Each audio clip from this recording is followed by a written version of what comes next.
Tumigil na ang ulan at sumikat na ang araw sa Cotabato City pero lubog pa rin sa baha ang ilang bahagi ng lungsod. Sa kabila nito, ayaw lumikas at lumayo ng ilang residente sa kanilang mga tirahan para bantayan daw ang kanilang mga ari-arian. May ulat on the spot si Julius Segovia. Julius? Rafi, maaliwalas na ang panahon dito sa Cotabato City. Katunayan, kanina nga sumikat na ang haring araw. Pero ilan niya nananatili pa ring lubog sa baha ang maraming lugar sa lungsod. Sa impormasyon ng City Disaster Risk Reduction and Management Office, 25 barangay pa rin ang lubog sa baha.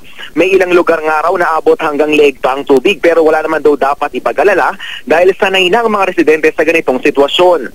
Sa Purok Mahogany, Barangay Poblacion 3, ayaw iwan ng mga residente ang kanilang mga ari-arian. Kaya imbes nga na pumunta sa mga evacuation center, mas pinili na lang nilang magtayo ng temporary shelter sa bukana ng barangay.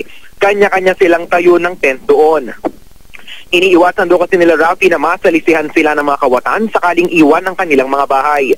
Pinayuhan naman sila ng lokal na pamahalaan na maging alerto sakaling tumaas pa ang tubig. Catch basin kasi ang Cotabato City kaya madalas bahain. May 5 milyong pisong pondo naman daw na inilaan ng lokal na pamahalaan para sa dredging operations. Tuloy-tuloy naman ang pag-repack ng relief goods sa City Hall. Ipapamahagi raw ito sa may 20,000 apektadong residente. Pero sa Notre Dame Village, naabot pa hanggang Baywang ang baha. Nananawagan ng mga residente roon ng dagdag na ayuda mula sa lokal na gobyerno. Ilang linggo na raw silang lubog sa baha kaya apektado na rin ang kanilang kabuhayan. Dasal nila Rafi magpatuloy raw ang magandang panahon para humupa na rin ang baha.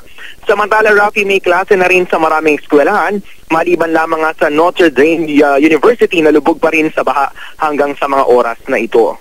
Yan muna Rafi ang pinakasariwang balita mula pa rin dito sa Cotabato. Balik sa'yo.